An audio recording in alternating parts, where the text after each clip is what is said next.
Due to the overwhelming response of commanders across the globe, the invaded systems around Sol have been retaken, and Titan Cocijo is now vulnerable to attack. Now, before this invasion, I had never so much as killed a Thargoid interceptor before, much less taken on a Titan, but it's now or never. So I'll take you along on my very first Titan bombing run, clumsy missteps, blunders and all, and I'll show you everything you need to know. So, to start out, taking on Thargoids isn't like duking it out with NPCs. At least a little bit of engineering will really make things easier, and the more the better. Now what I did, and what I highly recommend, is use what are called the common core builds that Commander Mechan and the Xeno Strike Force have developed. These builds are designed and purpose-built expressly for Thargoid combat. The link is below, and the site has absolutely everything you need to know to build a solid base for your own ship. This is the Common Core Crate Mark II build, straight from that site, that I'll be using. It's got a fair bit of G5 engineering to it, but if you're not quite there, they have an entry-level build that doesn't require quite as much engineering grind as well. Speaking of Commander Mechan, every bit of prep I used for my first run came from this video. Commander Mechan does an awesome job of walking you through the entire process end to end. So, let's get to it. Right now, I'm staged at the Hutner rescue ship. The rescue ship should have all the weapons and utilities you need for Titan bombing. So, here's the loadout you're going to use. In your top 4 hardpoints, install AX missile racks. If you have access to the pre-engineered versions, go with that. If not, no worries. Now, there are other specialized Guardian weapons that can be used here as well, but for starters, these will do nicely. In your remaining hardpoint, equip a Guardian nanite torpedo pylon. I'll get how to use all these things in just a little bit. For your utility slots, go with 2 heatsink launchers, a caustic sink launcher, and a Thargoid pulse neutralizer. The Maelstrom that the Titan resides in is a huge caustic cloud, so you'll need the caustic sinks to neutralize the effects while you're flying through it. Once you approach the Titan, it will send out a deflector pulse that will knock you back out of the cloud and do some pretty good damage. The Thargoid pulse neutralizer will neutralize the effect of that pulse, and the heat sinks will be used to stay cool and undetectable while you're firing on the Titan. Okay, now that we're equipped, let's set up our fire groups. The first objective once you reach the Titan will be to take out as many thermal vents as you can using the nanite torpedoes, so put those on your first fire group. Pair that with a heatsink launcher on the same trigger so that as soon as you fire the torpedoes, your heat is sapped away, keeping you somewhat hidden. After the vents are hit, you're going to switch to your AX missile racks to do the main damage against the Titan core, so put those on your second fire group, again paired with your other heat sinks. In the third group, put your repair limpet controller and scanners, and in the fourth group, put your caustic sink launcher. Now, I have the Thargoid pulse neutralizer on my secondary here, but I highly recommend tying your pulse neutralizer to its own keybind in the settings. You can find it under Controls, Ship Controls, Miscellaneous, and it's listed down here as Shutdown Field Neutralizer. I have it set to the spacebar, so as soon as I see the pulse, I can easily just pound the spacebar. Alright, last thing before you leave, make sure you restock weapons, or your AX missile racks will be empty. Why they don't come fully armed when you purchase them, I don't know. Also, as always, don't forget your limpets. This time for your repair limpet controller. How many times have I said that in my videos? And yet, guess what I did here? I forgot my limpets. First time nerves got the best of me, I guess. Alright, we're locked and loaded. Let's do this.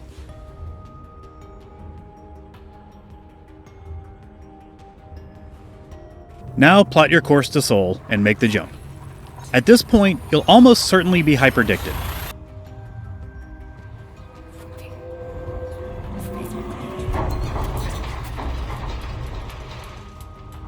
No sweat. If you're using the build specified by the Xeno Strike Force, you should be able to just spam boost until your FSD is cooled down, then finish the jump without any problems.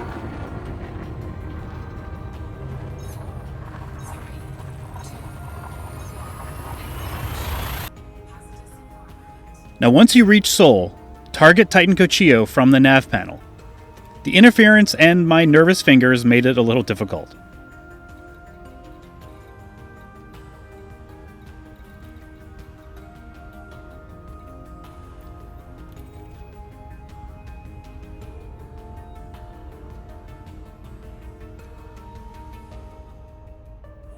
Now hit a bit of SCO to make the trip a little faster, but there's still a decent chance you'll be interdicted along the way.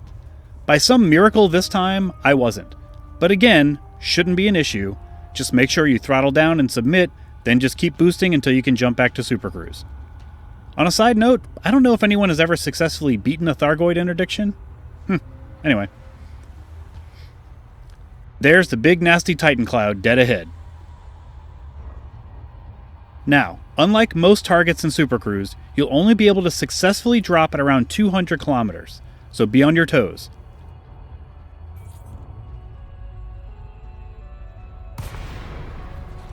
Alright, here is where the fun begins.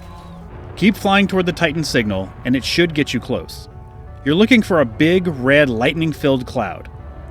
Also, something I didn't do here, and I can't stress enough how excited and nervous I was keep boosting. I was going way too slow. The less time you spend in the Maelstrom, the better, because you will be constantly taking caustic damage. And when a caustic sink fills up, pull the trigger and launch it to get rid of the effects. You'll also see star-shaped mines placed around. Obviously, avoid those. Just keep plowing ahead towards the glowing red cloud.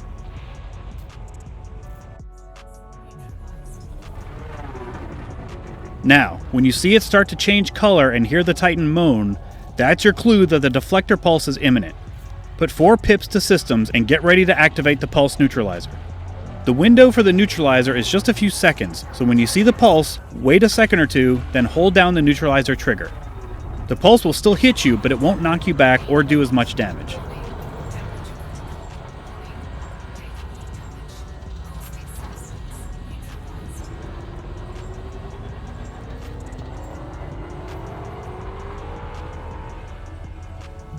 Now, keep boosting toward the Titan, and after a few moments, you'll see the asteroid field. You're very close at this point. You'll be safe here for the most part from the scouts and patrols.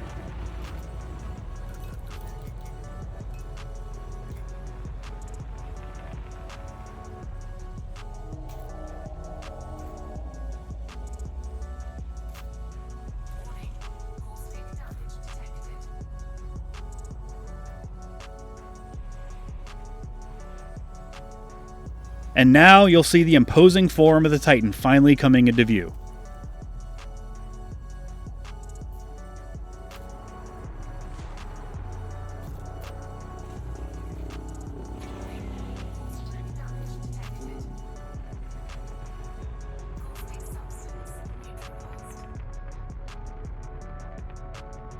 Okay, let's pause for a second and get the game plan together. This is what the Titan looks like from the top. These 8 structures around the arms are the thermal vents. We're going to stage between the center and one of the vents, and wait for them to open up.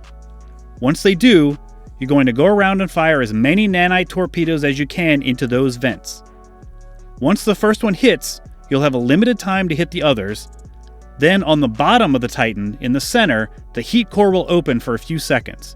We'll race down there and pound it with as many AX missiles as we can before it retracts. Then rinse and repeat. So let's do this. So, as we approach, you can see the vents are open around the Titan. Those are only going to stay open for a bit, so they'll likely be closed by the time we get there, but note where they are. Switch your pips to full engines and 1 each for systems and weapons.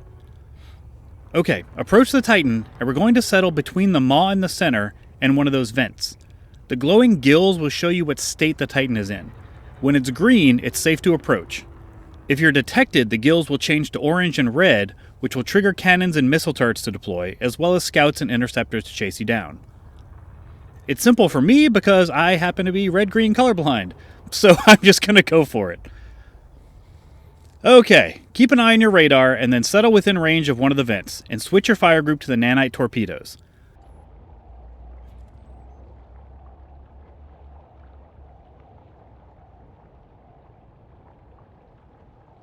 I went to external view here to try to get a view of my surroundings, and the vent is opening.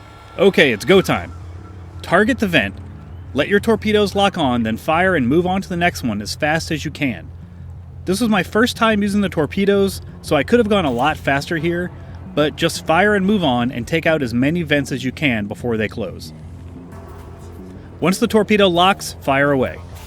Once again, use boost to get around as quickly as possible. The sheer size of the thing was throwing me off, so it was taking a lot longer to get around than I was thinking it would.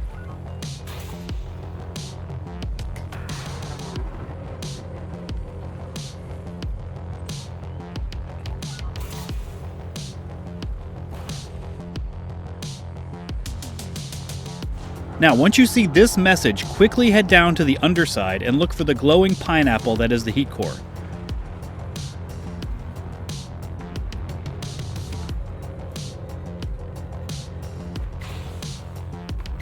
Switch to your AX missiles and just pepper it with as many as you can.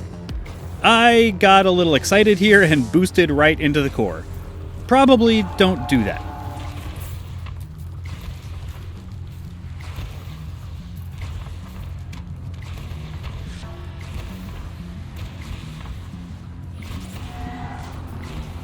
Now, as soon as it starts retracting, turn and fly directly away because it's going to fire the Taurus weapon, which really hurts if you get caught in it.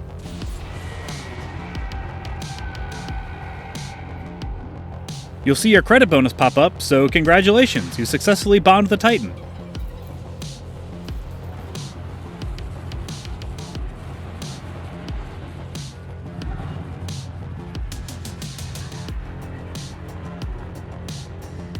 Now take a minute here to enjoy the view of the Taurus, and synthesize some more heat sinks for your next run. You can also fire off a repair limpet or two to repair any damage you incurred, or, just catch your breath for a bit. Obviously, you'll get better at this the more times you do it, and my subsequent runs got a little cleaner and more efficient each time. But that's it in a nutshell. It's pretty intense, a lot of fun, and you're contributing directly to the success of the campaign, so get to it. If you found this helpful, shoot me a like and subscribe, and let me know your thoughts in the comments. Glory to mankind, Commanders. I'll see you next time.